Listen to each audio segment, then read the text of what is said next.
తాకట్టులో ఉన్న బంగారాన్ని విడిపించి కొనబడును. మీ బంగారాన్ని బాబీ గోల్డ్ బయర్స్ అదే రోజు ఆన్లైన్ ధరకు కొని అప్పటికప్పుడే డబ్బులు ఇవ్వబడును. Contact number 7093169898.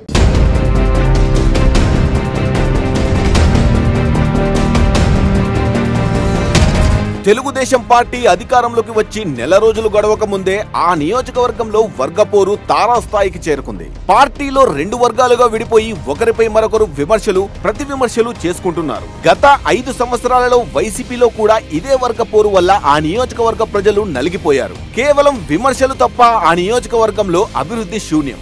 వర్గపోరుతో కొట్టిమిట్టాడుతున్న ఆ నియోజకవర్గంపై ఆదాన్ ప్రత్యేక కథనం.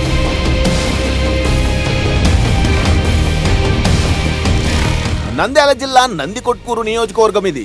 ఒకప్పుడు ఫ్యాక్షన్ గొడవలతో ఈ ప్రాంతం ఉక్కిరిబిక్కిరయింది. క్రమంగా ఫ్యాక్షన్ కు దూరమై రాజకీయ చైతన్యం పొందుతూ ప్రస్తుతం ప్రశాంతంగా ఉంది. అయితే ఈ నియోజకవర్గంలో ఏ పార్టీ అధికారంలోకి వచ్చినా అక్కడున్న రెండు వర్గాల మధ్య ఇక్కడి ప్రజలు నలిగిపోతున్నారు. 2009లో ఈ నియోజకవర్గం ఎస్సీ రిజర్వ్డ్ గా అయింది. పేరుకే ఎస్సీ రిజర్వ్డ్ స్థానం. ఇక్కడ ఎస్సీ అభ్యర్థిని శాసించేది మాత్రం రెడ్లు. రాష్ట్రంలో ఉన్న ప్రధాన పార్టీలో ఏ పార్టీ అధికారంలోకి వచ్చినా ఇక్కడ ఎస్సీ ఎమ్మెల్యేగా ఎవరు గెలిచినా కేవలం రబ్బర్ స్టాంపు మాదిరి మిగిలిపోవాల్సిందే.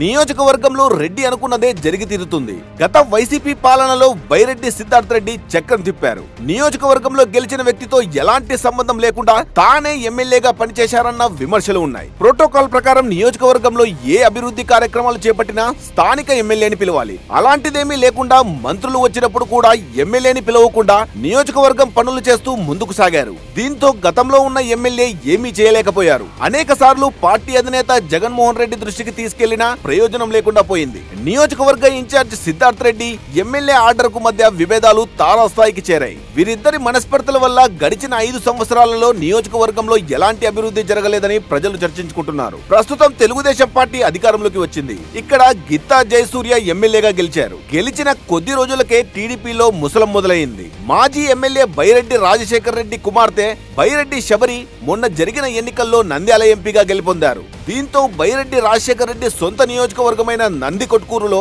తన రాజకీయాన్ని మొదలుపెట్టారు. నందికొట్కూరు మున్సిపాలిటీలో వైసీపీ కౌన్సిలర్లే అధికంగా ఉన్నారు. మున్సిపల్ చైర్మన్ సుధాకర్ రెడ్డితో పాటు 12 మంది వైసీపీ కౌన్సిలర్లను బైరెడ్డి రాజశేఖర్ రెడ్డి టీడీపీలో చేర్చుకుని నందికొట్కూరు మున్సిపాలిటీపై టీడీపీ జెండా ఎగరేలా చేశారు. వైసీపీ కౌన్సిలర్లను టీడీపీలో చేర్చుకోవడంపై నియోజకవర్గ ఎమ్మెల్యే జయసూర్య ఫైర్ అయ్యారు. పార్టీలో చేరని బైరెడ్డి రాజశేఖర్ రెడ్డి టీడీపీలోకి వైసీపీ కౌన్సిలర్లను ఏ విధంగా చేర్చుకుంటారని ఎమ్మెల్యే గిత్తా జయసూర్య ఫైర్ అయ్యారు. అప్పుడు కొడుకు నియోజకవర్గంలో పెత్తనం చలాయిస్తే నేడు తండ్రి నియోజకవర్గంలో పెత్తనం చలాయిస్తున్నాడని ఎమ్మెల్యే మండిపడుతున్నారు. గతంలో వైసీపీలో ఉన్న కౌన్సిలర్లు, మున్సిపల్ చైర్మన్ అనేక అవినీతి ఆరోపణల్ని ఎదుర్కొంటున్నారని అలాంటి వ్యక్తులను ఎలా టీడీపీలోకి చేర్చుకుంటారని ఎమ్మెల్యే ప్రశ్నిస్తున్నారు. ఈరోజు మీరు చూసినారు, కొడుకు పెత్తనం అయిపోయింది, మళ్ళీ తండ్రి పెత్తనం కాడికి మళ్ళీ వస్తున్నారు. అంటే ఏదైతే వీళ్ళల్లో ఉన్నటువంటి అధికారము మనం చేదాటిపోకూడదు, నందికొట్కూరు నియోజకవర్గ ప్రజలు మా గుప్పెట్లో ఉండాలి అనే విధంగా ఈరోజు వ్యవహరిస్తున్నారు. మరి ఇదే నందికొట్కూరు నియోజకవర్గంలో బైరెడ్డి రాజశేఖర రెడ్డి అనేటువంటి వ్యక్తి పార్టీ కండువ కప్పుకలే, తెలుగుదేశం పార్టీకి ఓటేయమని అడగలే. అటువంటి వ్యక్తి ఈరోజు అవినీతి పరులందరినీ వైఎస్ఆర్ కాంగ్రెస్ పార్టీకి చెందినటువంటి మున్సిపల్ చైర్మన్ సుధాకర్ రెడ్డి ఆయన అవినీతిని ఎక్కడ ఎమ్మెల్యే ప్రశ్నించి మమ్మల్ని ఇబ్బందులు పెడతారేమని చెప్పేసి వాళ్ళు చేసినటువంటి పాపాలను కాపాడడానికి ఈరోజు బైరెడ్డి రాజశేఖర రెడ్డి, సిద్ధార్థ రెడ్డి అందరూ కూడా ఒక కూటమిగా మాదిరిగా తయారయ్యి ఈరోజు అవినీతి పరులందరినీ ఆయన హక్కును చేర్చుకుంటున్నాడు. ఎందుకంటే ఆయనకు నియోజకవర్గంలో క్యాడర్ లేదు.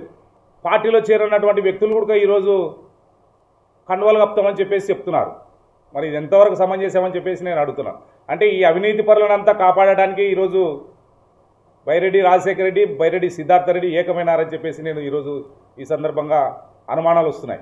కూతురు ఎంపీ కదా అని ఇష్టం వచ్చినట్లు చేస్తే ఇక్కడ చూస్తూ ఎవరు ఉండరని, నేనేంటో చూపిస్తానని బైరెడ్డి రాజశేఖర్ రెడ్డికి ఎమ్మెల్యే జయసూర్య హెచ్చరిక జారీ చేశారు. పార్టీ కోసం కష్టపడుతున్నా అని బైరెడ్డి అంటున్నప్పుడు జిల్లాలో ఉన్న 7 నియోజకవర్గాలకు వెళ్లి అక్కడ కూడా టీడీపీ బలోపేతానికి కృషి చేయాలని ఎమ్మెల్యే హితవు పలికారు. ఏదైతే ఈ రోజు నందికొట్కూరు నియోజకవర్గంలో నేను ఎంపీ మా కూతురు అని చెప్పేసి నువ్వు పార్టీలో చేర్చుకుంటున్నావో అటనే పోయి ఆత్మకూరులో చేర్చుకో, ఆలగడ్డలో చేర్చుకో, నంద్యాల చేర్చుకో, డోన్లో చేర్చుకో, బనగనపల్లిలో చేర్చుకో. రైట్, నేను కూడా డోర్ మూసుకొని కూర్చుంటా.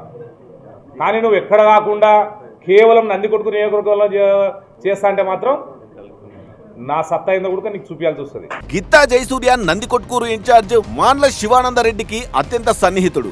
నంద్యాల పార్లమెంటు ఇన్ఛార్జ్ గా కూడా శివానందరెడ్డి పనిచేశారు. ఎంపీ టికెట్ ను ఆయన ఆశించినప్పటికీ ఆ టికెట్ బైరెడ్డి శబరి సొంతం చేసుకుని ఎంపీగా గెలుపొందారు. చూశారు కదా, నియోజకవర్గంలో కేవలం ప్రభుత్వం నాయకులు మాత్రమే మారారు. ఇక్కడ వర్గపోరు మాత్రం అదే విధంగా ఉంది. మార్పు కోరుకొని ప్రజలు తెలుగుదేశం కూటమికి పట్టం కట్టారు. అయితే నియోజకవర్గం అభివృద్ధి కోసం వీరందరూ కృషి చేయాల్సిన అవసరం ఉంది. అభివృద్ధిపై దృష్టి సారించాల్సిన పాలకులు వర్గపోరు వల్ల పాలనపై దృష్టి పెట్టలేకపోతున్నారు. వీటన్నిటికీ ప్రధాన కారణం ఎమ్మెల్యేగా గెలిచిన వ్యక్తికి ఇక్కడ ప్రాధాన్యత ఇవ్వకపోవడమే. నిజంగా గెలిచిన ఎమ్మెల్యేకు ఫ్రీడమ్ ఇస్తే ఆ నియోజకవర్గం బాగుపడుతుంది.